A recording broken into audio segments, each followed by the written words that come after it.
All right, so this is call number one, and I titled this The Art of the Interview.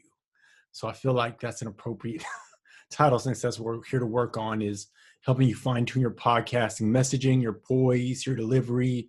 Really, your messaging is really foundational. So I put together a presentation. Hopefully, it'll really be um, get you thinking about things. It's really foundational though. So it's really like take it back to the basics. I don't know if you even thought about these things before you started creating your podcast. So let me share my slides with you now and hop into it. All right. So if you have a note, it'd probably be helpful for you to have like a notebook handy because we're probably going to do a lot of like brainstorming, thinking about things, conceptualizing to start off with. And so the goals for this session, I really want us to establish the messaging foundations to create must-watch or must-listen to or amazing show.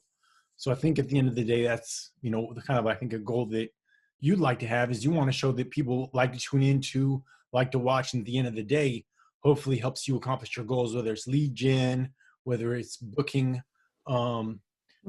companies and bring them on as like clients you're working with in terms of your recruitment, that sort of thing. But at the end of the day, if you don't have a show that people want to listen to, then you're kind of like spinning your wheels. So the art of the interview, it starts before you ask your first question. So before you book your guest, before you reach out to someone, the work really starts before all of that happens. So that's what we're gonna work on: the planning, the preparation, and the practice is gonna come as you start to implement these ideas or these concepts. And I want you to be patient because the pieces are gonna come together hopefully quickly, because I know you're doing this 1 month challenge, which you're interviewing someone a day. So hopefully by this challenge, you'll be like, that's gonna be a lot of reps that you're gonna be getting in. So hopefully by the end of this month, you'll be like a rock star. I believe you will be once we sort of get this foundational stuff and as we move forward with the messaging and some of the techniques that we're going to go over in the upcoming sessions. Great. So before you like book your guest, before you ask your first question, it's important to know your audience. So what inspired you to create the show? I want us to kind of think about these things. Like, what inspired you to create the show? What's in it for your listeners? What are they going to get out of it? What do they need to know? What do they need to know out of each episode? What do they need to learn? What feeling is communicated? Because it's okay to tell someone information, but when you're able to get them to feel something, that's when they can really take action. Once you get the emotions involved, that's when someone is really invested in your content. And then at the end of the day, what do you want them to do? So those are just the questions we're going to kind of go over first and foremost as we get into this. So I want you to think about what inspired you to create the show. Who's your competition? What do you do better than anyone else? And can you own your niche? So let's kind of just take a few minutes. Maybe you want to write the thoughts down. If you just want to talk through it, that's fine as well. Yeah, sure. But I just want you to sort of think about these. I think putting it down on paper is good too, because it sort of makes it real once you put the thoughts out down on paper. Yeah. What inspired me to create it? So the show is called Breaking Into Cybersecurity, and it's evolved, but I'll tell you how we started it. I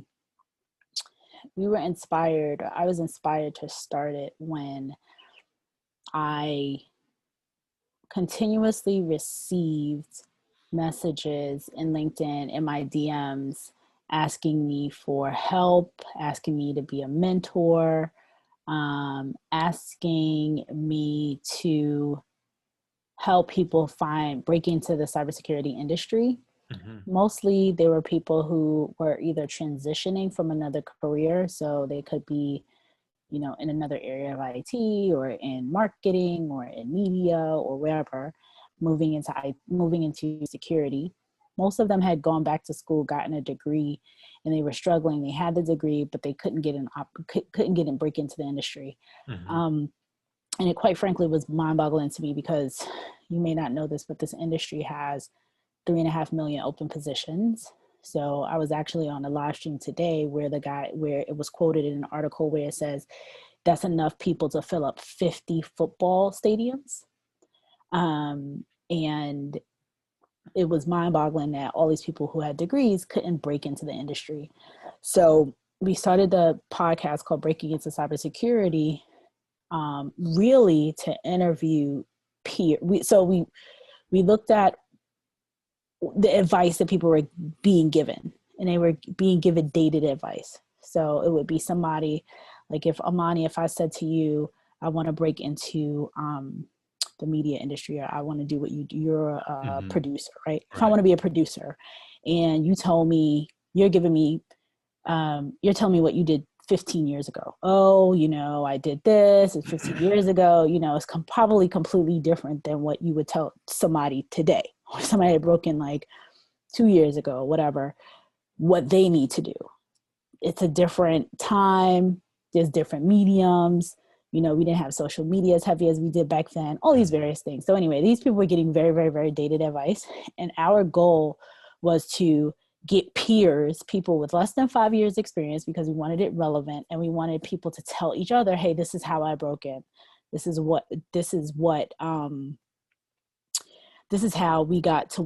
I got into the industry, so that person could take that feedback and do the same thing. Right. So, however, what ended up happening is, and it truly was like a labor of love. Like, it was purely like, hey, I needed practice. My podcast calls, I was like, keep me honest. And so anyway, long story short is, we put this thing together, and so we put it together, and it completely took off, because we did own we probably still do own the niche. Like, we could really make it, like, we could corner it, because nobody was focusing on these junior people. Everyone was focusing on the chiefs. So the people all the way at the top dogs, all the top experts and stuff, people focused on them, but nobody focused on the entry level. Nobody focused on people trying to break in. So I actually became known as, like, people started to think that I recruited this population, which I actually don't. But because of this, they were like, oh, go to Renee. Now, what ended up happening is leaders, so the chiefs, because all of these people that were coming to me, like all the people that would come to Amani and say, Amani, help me, you work at Fox, you know what to do, blah, blah, blah, blah. So imagine droves of those people are coming to you, right? Because it's only one Amani, or it's 5 Amanis, and it's thousands of them. Right. Amani sees my podcast. He was like, why don't you go talk to Renee? Like, she's telling people how to break in. Like, don't come bother me. Go over to her. So the experts and the leaders and stuff started sending people to us. And then they became, it kind of bubbled from the bottom, and it rose to the experts, and the experts were like, wow, they're putting together something really good. This is so needed. They started sending people, and then they started coming on. And so initially it was only people under 5 years, but then the experts, we were like, oh, well, let's go asking Amani, what does he look for when he brings in a junior person? Get that perspective. Right. So we started getting more and more of those people coming on. What I then realized is, wow, I could pivot this and make this more of a, where I want to get the people. And so 2 things happened. The experts started coming on. I started getting business from this, from the experts, things like that, the leaders, people who were doing the hiring. In parallel, the junior people who started, or who were kind of like in the industry 2 years, now it's 2 years later. So they're getting promotions. They're starting to get into lead. Now they're hiring people. So the goal is to evolve with the population. So it's like, hey, now I want to go get the leaders who hire security leaders, which also would help my business, because the higher up the chain you get, the higher more people. So that's kind of like how it all started and how it evolved. In terms of competition, there is not a zillion, but a lot of cybersecurity podcasts out there. There's definitely some career coach ones. I was on one called Cybrary recently, and they do more training. They just recently started a podcast, and they invited me on as a guest to talk about the recruitment side. They do a training side. There's a lot of people that do it, but I don't believe anyone is in the space where we are. Like every time people come to me, they say, oh, I got your name like 4 times. I got your name 5 times. And people have said that's rare in this industry to get the same person. That, oh, you need to talk to Renee Small. You need to talk to Renee Small. You need to talk to, like 5 or 6 or 7 people will say, talk to Renee Small if you need, if you want this or her podcast. So I think we can definitely own a niche for sure. Sounds like it. Sounds like you're already on your way to doing that. Yeah, I feel like we're already on our way. I feel like I'm already on the way. It's just to really like get super focused. And so my long-term goal, what I really want to do is use this platform. Let's go down the list. What do you do better than anyone else? Me or the show? The show, you, I mean, it's kind of synonymous, right? I mean, you are the show. True. I'm a cybersecurity, I call myself cybersecurity super recruiter. Okay. I came up with that name earlier this year. That's just keep that in mind, because that's gonna come in handy later on in this conversation. Yeah, no, I say it all the time. Cybersecurity super recruiter. One thing that I can pretty much coach anybody or teach anybody how to get an interview and get a job, like get into from the entry to how to hunt, how to create a resume that leaders want, how to get into an opportunity, how to get to the interview. I can do interview prep and all that stuff too. So everything about getting into the job. How to get your foot in the door. How to get your foot in the door. After you're in the door, I hand them off to somebody else. But that's my world is from, I want to do this to, oh my God, I've gotten in. Oh, wow, I got 20,000 more. Oh boy, and I've been pretty much doing that since I was a teenager, not really fully understanding what I was doing, but right. It's a gift. All right, cool. So that's really, really helpful for both me, and I think just knowing that is what your specialty is, what your niche is, that's going to come in that's going to be really helpful as we move forward. All right. So for your listeners, I think you kind of sort of spoke to this already, but you already know who your ideal viewers and listeners are, correct? You already know who you want to reach, correct? Have you defined? Okay. Yeah. Yeah, go ahead. I'm sorry. You said what's in it for for the listeners. Okay. Yeah. So for the listeners are the cyber, junior cyber people and people trying to come into the industry and people trying to move up in the industry. And that's kind of like the listener. So cybersecurity entry level or want to be entry level, and then people who want to move up. Gotcha. Yeah. What would you say are some of their career financial? What are some of their needs? What are some things that they need out of? So from a career standpoint, the ones that are trying to break in, they really, really want that first job. They want the first access in, they've been struggling to try to break into the industry. The ones who want to be promoted, there's a big challenge with diversity and kind of, women and people of color moving up the ranks. And just people in general, like finding that, trying to figure out how to get up the chain.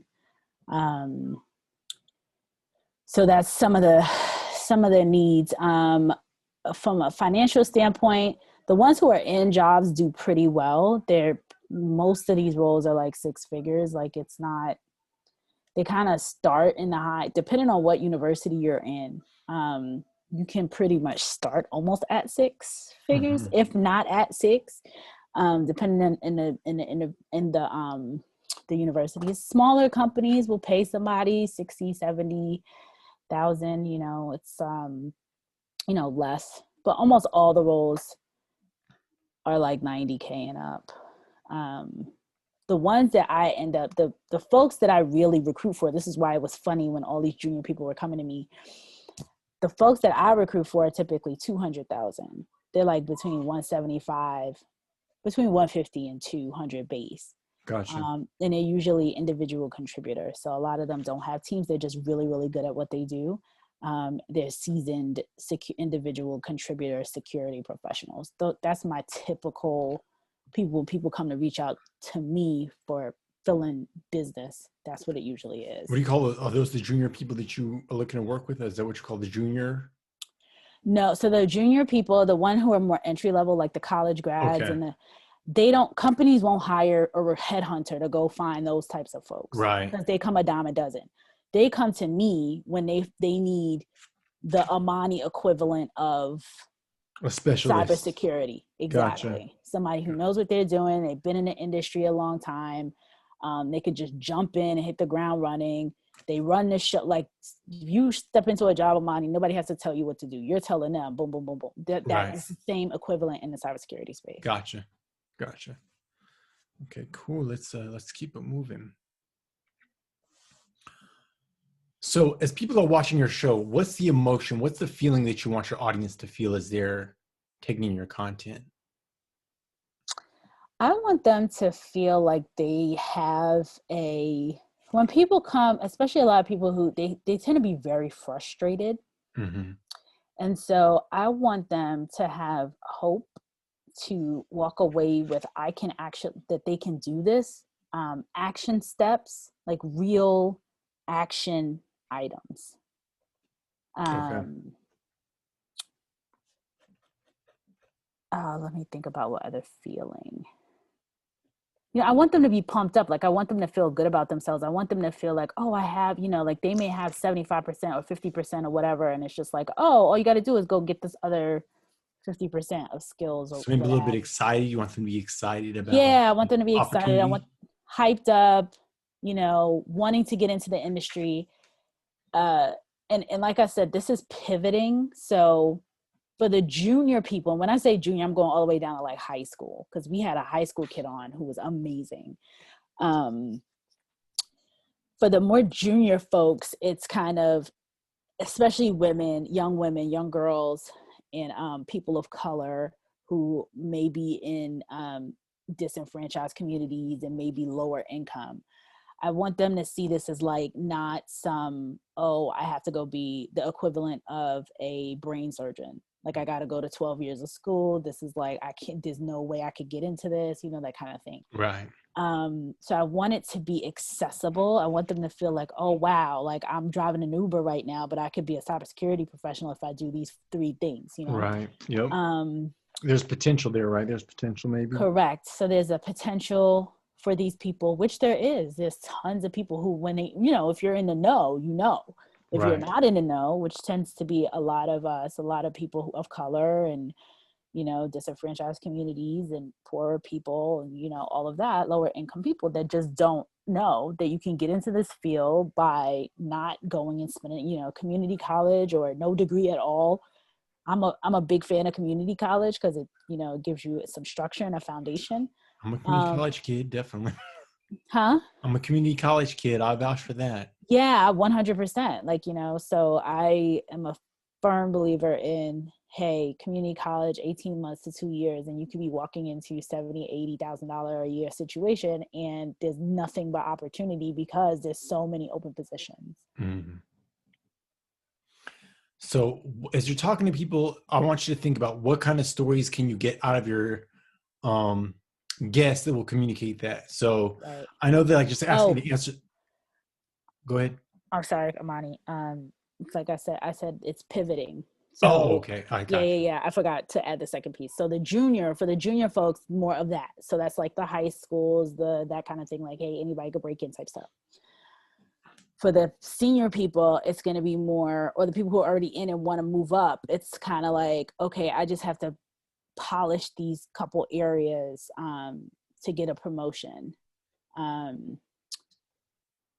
A glimpse into, for them, I want it to be like a glimpse into what leaders are thinking about when they promote people, because mm-hmm. a lot of people I think a lot of people of color, we haven't been in these circles in the past. We might not know. We think it's all about heads down work when it's a lot of this political aspect. Politicking, Right, all of that. So you know, how do you get your foot in the door? How do you become the person that people are going to say, oh yeah, we want to pull up this person, we want to promote this person?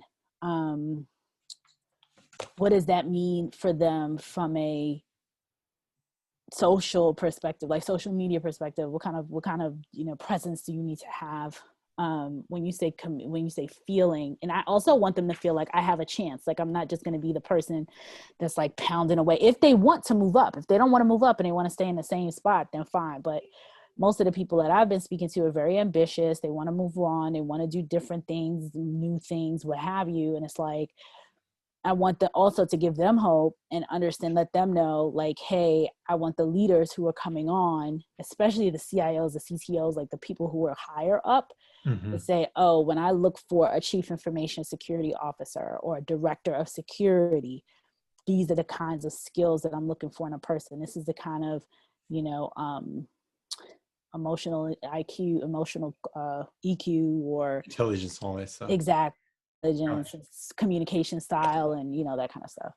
So where's your show right now in the pivot? Like, is it sort of transition of the more It's senior more level? yep. So it's more transitioning to the senior level, and Okay. I'm kind of almost, I'm at the point where I've been straddling the fence of both of them. And I Okay. think what's going to end up happening, because I have a longer term goal for the leaders, is I'll probably end up with like two parallel shows, like one for more junior people, where I still continue to bring on their peers, and then one that's more of the CIOs, CTOs, that kind of stuff. And that's really what I want to work with you on. Like, I think the other stuff will trickle down, but the, you know, why I was interested in connecting with you is really around that Okay. leadership, executive presence one. Okay, gotcha.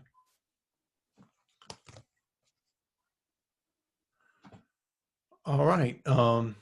So once you get to the level of talking to these with CTOs, CIOs, what's the call to action that your audience is? Your audience, you think your audience is going to change then in terms of who's listening to your show? Is it going to be it's going to be more direct to the senior, the folks that are going to move up? So what's going to be the call to action? What's going to be the thing going to want them to do after taking in your information? It's a really good question. I haven't quite figured that one fully out yet. So the leaders, so that's the thing. The people who I'm interviewing, the leadership one, those people I want to turn into clients. Okay. So when I bring a CIO on or a CTO on, that's step one into turning them into a potential future client. So your guests could potentially become your clients then. The guests are the clients. Yeah. The Gotcha. senior level guests, right? So the guests are the ones that are really like the focus. Because they're going to be doing the hiring, and they're going to go to you to get the folks that are looking to move up. And you've nurtured both the junior level folks who are now in the more senior ready to move up, and that's how you can sort of, I gotcha. So that is the play. And that is the play. That's a nice play. I like that play. The longer term goal is to have these leaders, to really build like a stable of leaders to hire the junior people, since the junior people are struggling so much. And it tends to be a lot of people of color. It's people across the board, but it tends to be a lot of people of color who struggle. You know, the higher you get up here, you know, if I get to these folks that like, they're all my friends now, I can be like, hey, I know you want this level, but also pick up a couple interns, you know, like that influence to have over them. I know that that's over time, but long-term goal is to literally start getting a pipeline of internship opportunities and junior level, entry level stuff moving up. But the immediate, like in the next 2 years, it's really to build a stable of clients through the CIO, CTO, like these leaders. Gotcha. Okay. Excellent. All right. So at this point, do you have any questions about what we've sort of gone over? Do you have anything you'd like to add about your business, about the model, about what you're trying to do? Okay. All right. I guess, Yeah, I got a quick question. Like, what do you what are your thoughts, or maybe, I don't know if you've developed any yet, in regards to a call to action? And maybe it's something, a thought process, like it's a Yeah, I different think thing. it's going to be a thought process going to be involved with that, because it's going to be some sort of turning to you for something, right? At the end of the day, it's contact me for XYZ. If you're looking to hire, your next, it's going to be something like that, right? It's going to be, Mm-hmm. how can you help either the people you interview, and there might be other industry leaders, because when you're interviewing other industry leaders, there could be other industry leaders that are tuning in to listen to your topics. Right, right. So I think it's going to be something around um, how you can help them make the next right hire, right? It's if you're looking for your next IT cybersecurity leader, let's schedule a time to talk, something like that. Or maybe you have a white paper that people can download, hiring the right, what things make a right CTO, what are they, CIO, CTOs, how you, Chief Technology Officer? Mm-hmm. Yeah, what are the 5 qualities of the best? Maybe it's a white paper, maybe it's booking a strategy call with you, maybe it's doing a free brainstorm session, whatever it is, it's gonna be around that, I think. Okay. Does that make sense? Yes. Okay. So as you're moving into your show development, how are you choosing your topics and then your guests? So I haven't really, it's been super haphazard. So um, we've just been asking. So for the junior people, we just look for people that had under 5 years experience. Mm-hmm. And it was more or less a free for all in the beginning. And Right. it's almost, people refer people to us now, because of the work that they do, and because of these junior people who have been coming up into the industry. For the leadership ones, I'm actually going through that process right now. That's not fully baked. Okay. I definitely don't even really have topics, and I do want to start having topics. Like, I don't want it to be the same thing every day. Right. With the leaders. But the guests, from a leadership perspective, will be decision makers who can hire me to bring in their security talent and blockchain talent, stuff like that. Gotcha. Okay. As you move forward, these are some things you want to think about. So what will make each show and guest unique, right? So what's the unique thing that your guest can bring to the industry or to the thoughts around the leadership, right? Mm-hmm. And then how can you weave emotion into that show? Once again, I'm gonna key on that, because I know it's like it might be a super technical, like, I don't know, left brain, right brain, whatever. But I don't know if they're geeky folks or whatever. But it's like, how can you get folks to feel that hope, that inspiration, that they can make small little incremental changes and maybe be that next CTO or CIO? What kind of emotion can you weave into the show? Whether it's humor, whether it's a story of hope, whether it's how they got into their position or how they hired their last CTO, whatever it is, you need to weave some sort of get that emotion in the show. And think about, is your show going to be timely, where it's more keying off like a topical kind of industry news kind of event that's going on, or is it more of an evergreen topic, right? Where it's the shelf life is going to be a little bit longer than maybe just 3 to 6 months.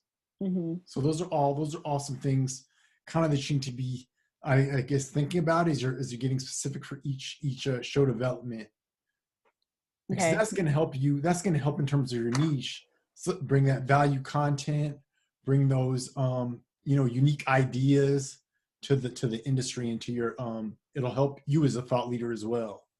Right. Um, I think there will likely be more evergreen than timely at this point, because Mm-hmm. I don't think I have the pull yet to pull in like a Twitter, like when the Twitter hack happened. I don't have that kind of pull to pull in the CISO or whatever of Twitter yet.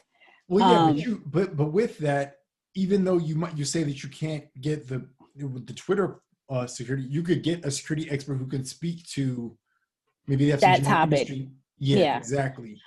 Which I have done, not, I guess I didn't think about it as a timely, like it, I've done it without putting that stamp of timely versus evergreen on it. So there's been, sometimes I reach out to people, I'm always specifically on LinkedIn. You know, if I see something that's trending or a hot topic, like right now, there was a hot topic around people writing these ridiculous job descriptions, and that nobody could fit these positions that they put out there. And a lady, she talked about it, and I asked her to come on the podcast, and she came on. She was awesome. She's a leader in the field, and she talked about that. And it was recent. It happened like maybe the week before. Similar with a couple other topics. Like if I see topics and I'm like, hey, can you jump on? There was a guy, a CIO. He took a picture of himself in a suit and tie on top and shorts, socks, and flip-flops on the bottom. And he was like, it was awesome. He's like, who else is dressed like this or whatever? And the thing went viral. He said it got 100 and something thousand likes or whatever. He was like, it ended up on Facebook. He's not even on Facebook, but the picture ended up there. And so I asked him to come on, and I was like, hey, are you going to stand up for us and show us your outfit? And he's like, sure. So he got up at the end of the live stream. So, you know, stuff like that. So, I try to stay relevant. That's excellent. Okay. But also, especially with some of these plannings, these CI, especially the higher up these executives get, if they're scheduled. They be a little stuffier, and it's not going to be as free forming as. Yeah. I don't think so. I think depending on who's on, because right. Even that guy, he was stiffer. Like he was right. Not my typical guest. Like I felt nervous. And that's gonna be the challenge too, because the higher up you get, and like the more corporate these guys are, the less they're going to want to let their personality show, right? Right. Even though that's what people want to see. So maybe it's maybe at some point are they going through like their marketing department to get booked or anything like that, or you just reach out to them directly, like to be guests? I reached to them directly, and so I'm starting from the bottom to get my reps in. So I'm not going to, the big CIO of big Apple. Companies, Oracle, right. Or right. Exactly. I'm not all the way up there yet. So what I've been doing is I've been hitting up people who are, like a Fortune 1000, like maybe the bottom 1000, and they're pretty flexible. Yeah. Those guys, they're not getting the hits that the rest of these people are getting, and university CIOs and CTOs. So they are pretty much like, sure, I'll jump on. Sure. Nobody else is asking. Like, they're not getting. So I needed easy yeses. Right. To get this thing started. So as you're kind of doing this, you might be, and it might be kind of like treading a fine line, but I'm thinking, is there sort of building your brand, like right now you're kind of the brand building phase, right? We're kind of building the identity of the show. You can maybe try to insert some of your more human aspects of it. And then once you are big time, right, booking the big guys, you can say, hey, I'm going to ask a couple questions. They're kind of lighthearted, or that, I like to weave some emotion into it. So I might ask a story about X, Y, or Z. Right. So, once you're established and you have a reputation of being a turn two podcaster, like you can maybe preface the interview by saying, hey, I'm going to do X, Y, Z that might be not as traditional, but it kind of helps the show be lighthearted and helps with the vibe of the show. You know what I'm saying? So that might be, as you're building this, that might be something to keep in the back of your mind. Now, I'm not saying that maybe you just want to be completely corporate and like, buttoned up. That's fine too.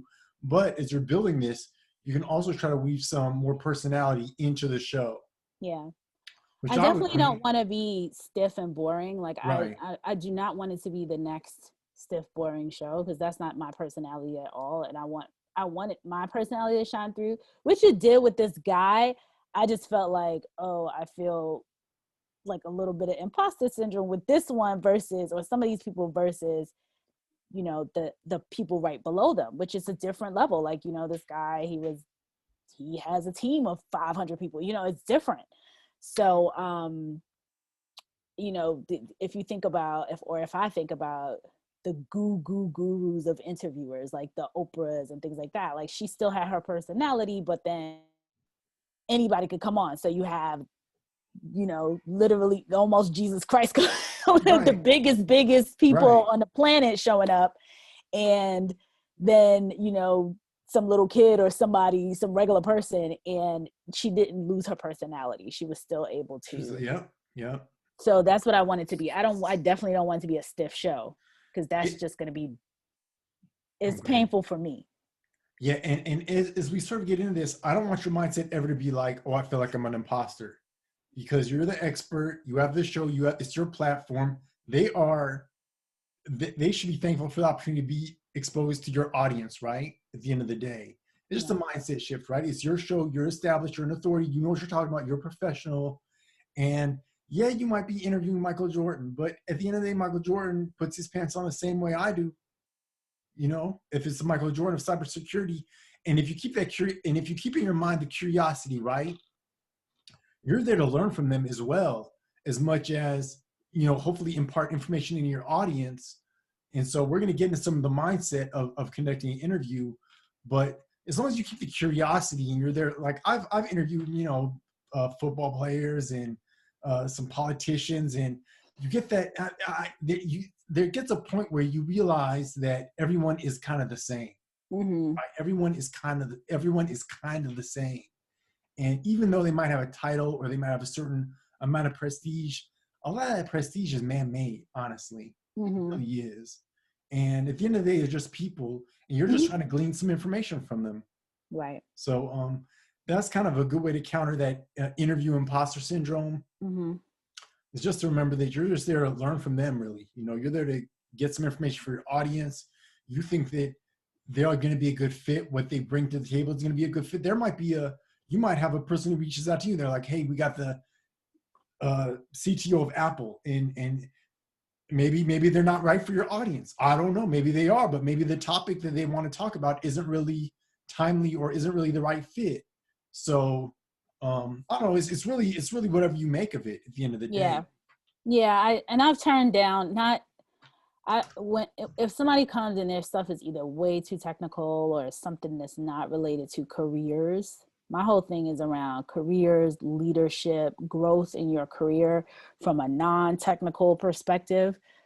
Every once in a while, probably out of 100 podcasts, maybe I've had one or two that have come in and it'll be a little bit more technical. Right. But the goal is not technical. The goal is, like, you can get technical elsewhere. There's a zillion other cybersecurity podcasts talking about technical stuff, and they get deep. You know, they go all the way down the rabbit hole, and they could tell you, you know, who's been in your iPhone and who's watching you, and blah blah blah blah, and all the different terminologies and all that stuff. And I'm like, yeah, that's not for me. Right. So when people do come on and say, hey, or they'll reach out, like, I want to talk about this or this new tool or whatever, and I'm like, if it doesn't have to do with careers and hiring, interviewing, you know, that whole little career space, then this isn't really this is not what my audience comes for. They come for a specific thing.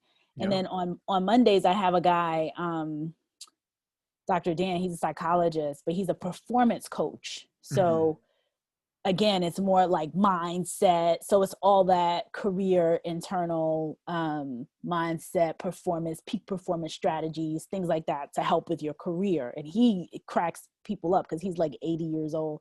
And he was like, I'm not a threat. When they talk about the cybersecurity threats, he's like, yeah, I don't even know how to turn this computer on. Where's the power button? He's so funny. He's so funny. He's like 80 years old. It's comical. Funny. But yeah, that's, but I see your point. I see exactly what you're talking about. Yeah, cool. All right. So now I kind of want us to figure out what the unique value proposition is of your, I guess the pivot, like the CTO show, right? Mm-hmm. This podcast helps blank do blank without blank. This podcast teaches blank how to do blank by blank. This podcast takes a mystery out of blank and helps people blank. So those are just some prompts to help you kind of, like I said, this might be an ongoing process, right? But this is just sort of to get the thoughts going around what is the unique, like, selling point of your content. What's the, what's the... I'll take a picture of that. I'll work on that tonight. Okay. Okay. You got it? Yep. All right, cool. And then out of that, we'll develop a slogan, right? So a creative member will show intro that are going to attract your unique prospect or audience member to continue to watch or listen. I think we've already sort of talked about foundationally where you want to go with your show, which is great. But then what are you going to say? This is what's the name of your show again? It's the Breaking into cybersecurity. Breaking into Cybersecurity. But then I do like the leadership. I guess it'll be like right now it's called the leadership series or the leadership. Yeah. I call it Breaking into Cybersecurity 2.0, the leadership series. Gotcha. And then what'd you say is the what'd you say is you're the super recruiter? Cybersecurity super recruiter. Okay.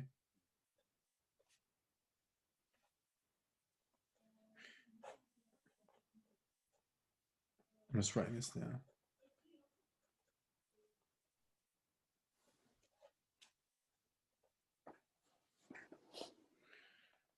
So you could be I'm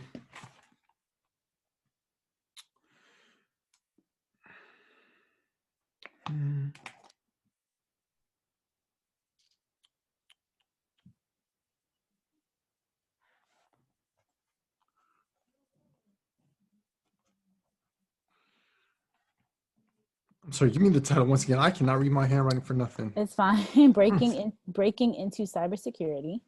Okay, so this is what I have. So this is a Breaking into Cybersecurity with Renee Small, your cybersecurity super recruiter, and then you get into the unique value proposition, right? What's the show slogan? What's the, in this show, in this week, we're going to X, Y, and Z. We're going to talk about X, Y, and Z. We have a great guest. We're going to talk about X, Y, and Z.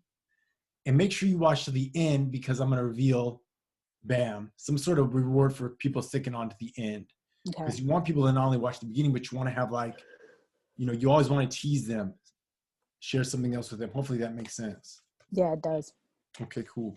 And then once you get in your interview, you could be like, maybe you could say, hey, we're going to share this great. Maybe you could ask your audience member even, what's at the end of the show, we share one sort of tip or one sort of thought. Think about what that can be towards the end. So have a pre-conversation with your interview so that, you can sort of know what that is before, so you can tease it in the intro of the show. So that'll encourage people to see it to the end. Okay. All right. So I'm going to real quickly here kind of just talk about dress and wardrobe. I don't know, maybe you're good on it, but you of course want to be comfortable first and foremost. So you never want to be feel like you're stuffy or you just want to be comfortable in whatever you're wearing, and be subject appropriate. So I know you're going to be interviewing more corporate types. So maybe wear a blazer if you want to. Light colors are always best for interviews. Really?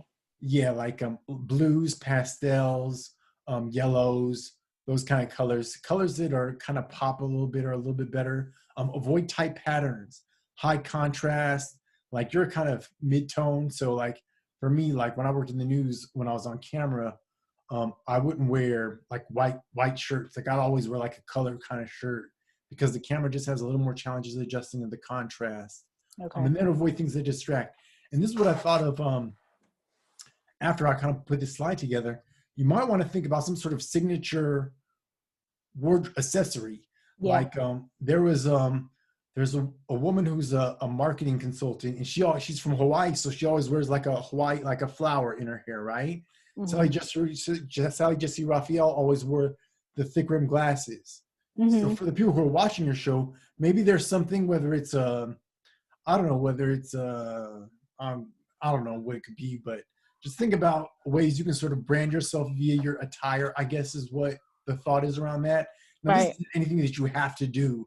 These are just some things too that could possibly work as you're developing the show ideas out.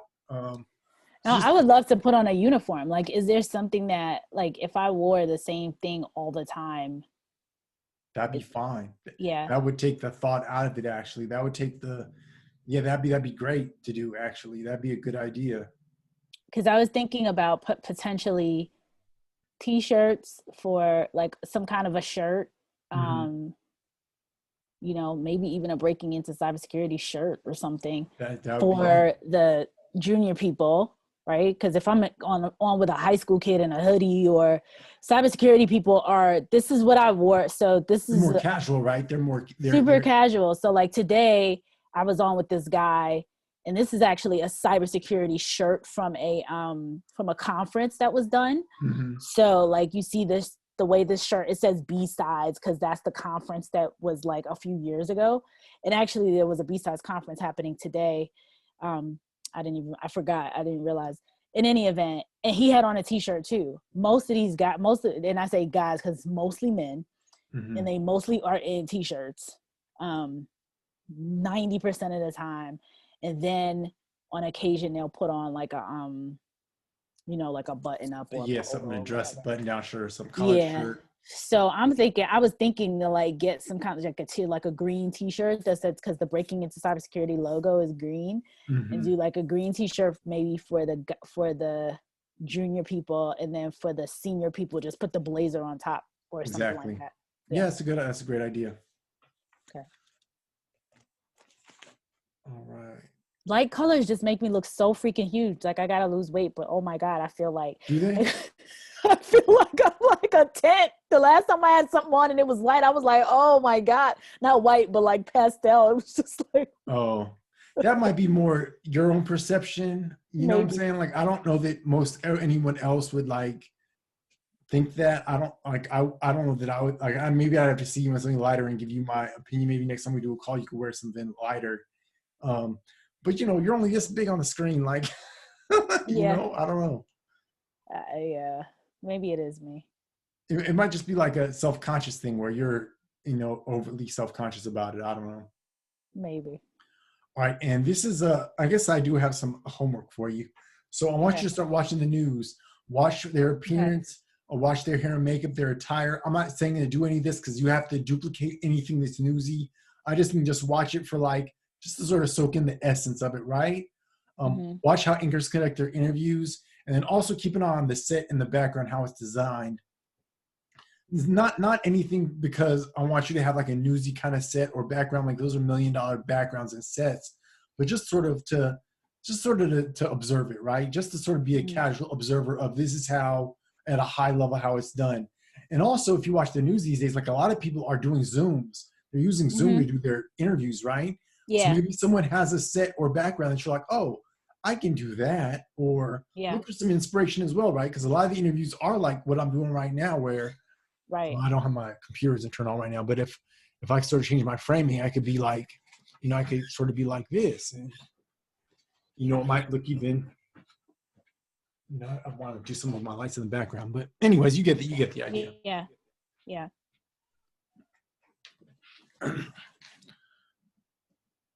All right. So I know I've done a lot of kind of introspective, I guess, brainstorming. Keep a notebook handy and just write down any ideas that pop in your head regarding your podcast and the development, how you want to develop it out, what kind of show topics. Maybe there's a certain, I don't know, anything that we sort of talked about that it might have inspired you to something that might be a creative edge that you might have as you build your content out. So just, the ideas kind of popping kind of randomly. So, I say just keep a notebook handy. If any ideas pop in your head, just write it down, jot it down if you want to discuss it out. Okay.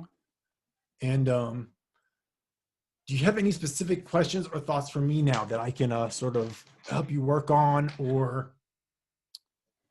I guess so I'll do some brainstorming this weekend. Cause I kind of have in my head, or I feel like I've seen what I want, or I'm envisioning what I want. I just need to like put it down on paper, like really, really solidify the types of questions. And a lot of it comes from me being curious about people. So I'm curious about people just as a whole. Like if I met you and I would just be like, hey, Amani, how'd you get into broadcasting? Right. Like I would just be very, very interested in that and understanding your story and you telling me how you got there and stuff like that. And I'm just curious about people in that respect. So, so I kind of, what I don't want to do is feel like I'm asking the same questions over and over again. I don't know if that is realistic. Like, because the answers are going to be different, hopefully. You can do that. There's a guy, Entrepreneur on Fire, Joe Okay. Dumas. Yeah. I've never listened to his podcast, but I've heard of him. one of my friends listened to him, and he's like, dude, he asks the same questions to every guest. That was his thing. Like, yeah, you're getting different responses, a different story, but his thing was asking the same question. That's a technique, I guess. That's a style that you could perhaps take, or angle you could take. But I'm more like a freestyle interviewer. So I'm like, I might listen to something and something you say sparks another question. And I'm more of an active listener in terms of interviewing. So, Right. It's more of a freestyle session. It's more like a conversation, and the audience is like listening in on our conversation as I'm, yeah. Yeah, that's kind of like my thought as well. Like, I want to have questions that I could go to if I need to. Right. But and maybe there's one kickoff question, or maybe there's different kickoff questions based on a person's background. I also want to do what I really want with these tech CTOs is kind of research them. So like watch what else they've been talking about, see what their background is, and kick it off with something like not just some standard, 5-word boilerplate questions like, oh, I saw that Amani, you used to be a painter, and then what made you move into, how did you get into broadcast from being a painter, like something like that. Or whatever is unique going on that seems interesting to me. Exactly. That's one thing from a question perspective. Now, number two, so another thing with these podcasts, they're LinkedIn Lives. So I like doing LinkedIn Lives for a variety of reasons. Everyone does not have live yet. I don't even have live. I applied for live. They haven't even gotten back to me yet. Yeah, I don't know. I don't know the secret. Like when I first got it, people were like, how'd you get it? I'm like, I don't know. Just applied. You just applied. I applied back around last year this time, and I got it. And so I like that because I really want to, how some people like dug in on Instagram or dug in whatever it was, Twitter back when Twitter was new, or that had their new whatever it was when Facebook Live was first. Those people tend to put a stake in the ground, and then they end up really dominating that space. So I want to stick to the lives, and with the lives comes comments. So exactly, people chime in with the interaction, which they like, I like, and I usually prep the guests. The guests know almost everybody, because I reach out to people on LinkedIn. Like, people know me from being on LinkedIn. I'm hardly ever on Facebook. I have an Instagram just because it's Facebook. Like, I probably have one picture up there. Right. LinkedIn is my space because of the career stuff, and I just don't have the time to be everywhere. So I pick LinkedIn, and that's it. Yeah. People know me on LinkedIn, all this stuff. So my question for you is, with the C-suite, which with this one CIO guy, he was happy. Like, he, jumped in and answered the questions. And I think they like the questions, like I told him in advance, like, hey, this is interactive. People will try and bring questions in, and I bring that stuff in. Right. So a couple of different things. One, should I, I guess it's a 2-part question. People, I feel like they're engaged when especially in the beginning, when they're coming on, like I shout them out, like, oh, these are people that are always here, Amani's here. Like 5 or 10 people, whatever. I try to like keep them engaged, and then I'll say, make sure you ask your questions, and they will, and it's like very engaging, and they seem to ask more questions.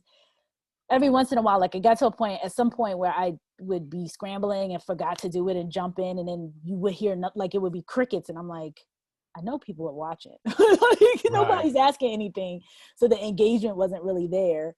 So, but I don't want to be interrupting and then, coming in with questions. Or is it okay to interrupt every once in a while and take a question and say, oh, this is a question that came in from the audience type thing? I guess, what are your thoughts?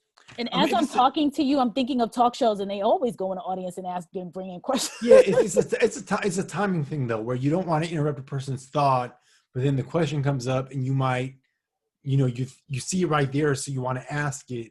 But, I would say just wait till the person gets through their thought or gets through most of their thought or answers the question sufficiently. Because some people, like, I don't know about your guests, but some people are very rambly, right? You ask them one thing, they go out on a tangent. So you have to kind of, you have to control the interview, and you might need to politely interrupt them, say, hey, real quick, we have a question that came in. This is really, I want to get this to you before, we move on. Right. And just kind of interject, but feel your way through it. Like, you just have to sort of feel your way through it. It's definitely a timing thing when it comes to asking questions and interrupting, or even when there's like no interaction, right? What do I do? So you have to find ways. Like, there have been times where I've been doing a live and I'm like, hey, you have any questions? And no one really is watching live. And it's just, a lot of people watch the replay. And at first it's like, oh, nobody's watching. But at the end of the day, it's whatever. Like, I just keep going, keep it moving, keep it moving, keep the conversation rolling. So just kind of feel your way through it, though. It's like, I don't think there's any right or wrong answer, but you definitely don't want to just do a hard interrupt, like when someone's in the middle of a thought, right? Mm-hmm. Yeah. Okay. All right. Cool. Cool beans.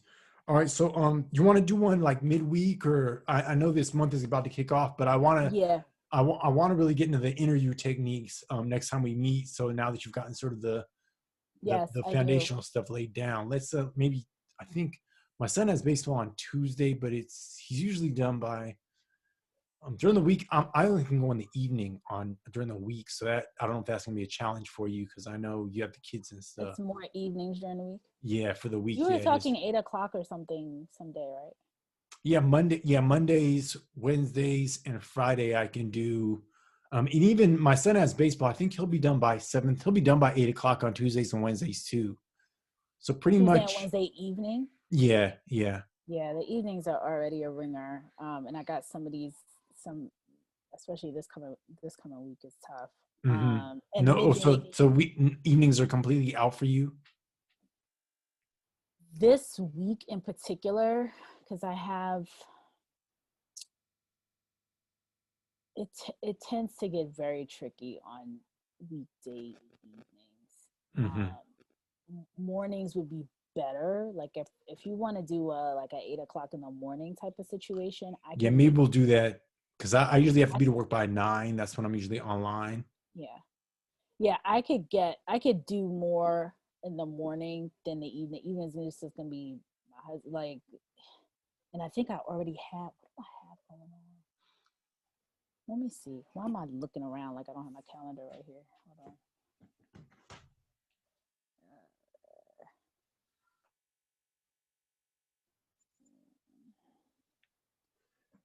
Monday I got something 6 to 9. No, I'm not talking about 6 to 6:45. You know what? I don't have anything. So what time did you want to do? You want to do after 8 o'clock? I mean, that'd be a time that's good for me, or else we could do like 8 o'clock in the morning. Like that'll work for me too. So either 8 in the morning, or what? When you say evening, what times are you thinking about for evening? If it's Monday, Wednesday, or Friday, it can be as soon as 6 o'clock. It could be. Oh, really? Yeah. Okay. Yeah. So Monday, you want to do Monday at 7 p.m.? Yeah, we can do that. Okay.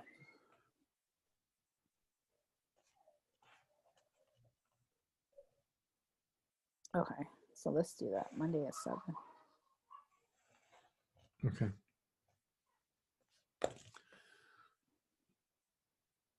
All right, cool.